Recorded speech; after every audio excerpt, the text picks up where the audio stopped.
Solve the initial value problem for this spring mass damper system. This is the third and final case. It's possible to come up with spring mass damper coefficients that have every possibility for the roots of the second order linear homogeneous constant coefficient difference ordinary difference equation.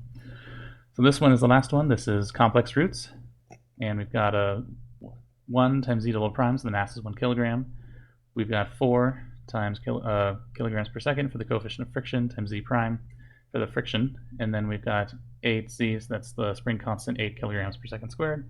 We've got an initial position, we've got a velocity of the mass on the spring. So here we'll be guessing z is equal to e to the rt. I usually think of physics systems as evolving over time rather than the variable x. And if we do that, we'll end up with the characteristic polynomial still, so we'll end up with 1 times r squared from the z double prime, and we've got plus 4 times r from the 4 times z prime, then we have plus 8 from the 8 times z, that's times e to the rt equals 0. So then r squared, I have to do the quadratic formula. It's pretty hard for me to guess complex roots. So here a is 1, b equals 4, c equals 8. Right, so negative b plus or minus square root b squared minus 4ac all over 2a. All right, well that ends up being, so negative 4 plus or minus, okay, 4 squared, so that's 16, minus 4 times 1 times 8, so minus 32, all over 2 times 1, so just 2. Alright, well that ends up equaling negative 4 plus or minus square root 16 minus 32. That is negative 16 all over 2. Alright, so that's negative 4 plus or minus the square root of negative 16 is going to be 4i. And that's over 2. Then you simplify the fraction, it's negative 2 plus or minus 2i. Alright, so then our solution, z of t, is equal to c1.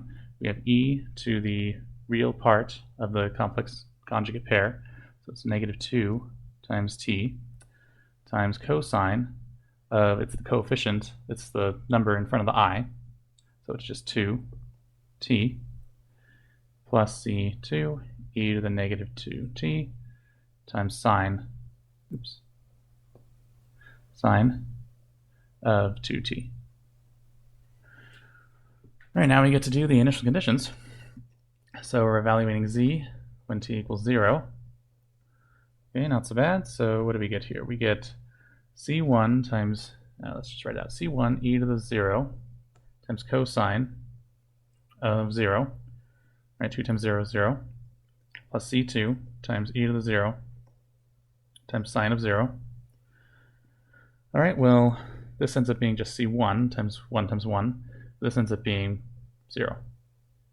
So the whole thing is just c1, but we also know that z evaluated at 0 is supposed to be negative 3. So now we know that c1 equals negative 3. All right, now the fun part. I'm actually going to need more room than that. All right, there we go. Now we get to take the derivative. So we're going to get z prime of t to evaluate the second initial condition and figure out what c2 is. So it's c1. Okay, we're going to take derivative of e to the negative 2t. So that's going to be negative 2 e to the negative 2t times cosine of t, right? That's the first half. And then I have non-derivative of e to the negative 2t. The derivative of cosine is going to be negative sine, but then the 2t will also come out as a chain rule, and so it ends up being multiplied by 2. This whole thing ends up being minus 2 e to the negative 2t times sine of 2t. All right, so cosine turned into negative sine, that's the negative. But we had the 2t come out from the chain rule, and that turned into it multiplying by 2. So negative from derivative of cosine is negative sine, and then the 2 from the derivative of the 2t inside of the cosine of t. All right, so that's the first half. Second half, c2. And pretty much the same thing, except it's a sine now. So first half we'll do e to the negative 2t. That's going to be negative 2 e to the negative 2t times non-derivative of sine of 2t. And then we're going to have non-derivative of e to the negative 2t. Derivative of sine of 2t is positive cosine, so this will be a plus. And again, a 2 is going to pop out, taking the derivative of sine of 2t from the chain rule. Right? So 2 times derivative of t, 2 times 1. So 2e to the negative 2t times cosine of 2t. All right, now we get to evaluate at z prime, evaluated at 0. All right, let's C1 times, okay, so we get negative 2 times e to the 0, so negative 2 times 1, and then we get cosine of 0, that's 1, so we get negative 2 times 1 times 1, so negative 2.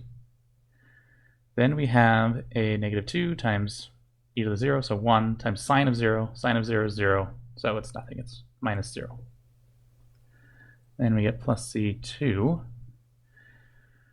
All right, let's see, sine here is going to end up being 0, so that kills the entire first term, that's 0. And in the second term, we get e to the 0 times cosine 0, so 2 times 1 times 1, so plus 2.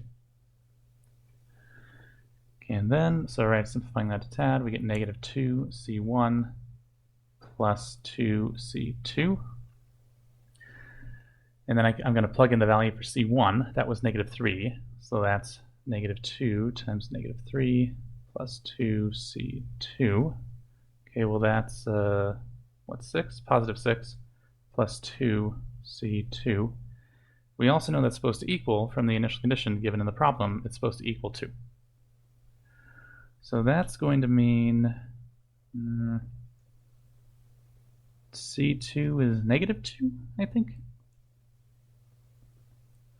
All right, I have 6.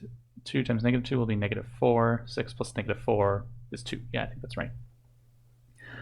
So then the solution to the initial value problem is z of t equals c1 negative 3 e to the negative 2t cosine of 2t minus 2,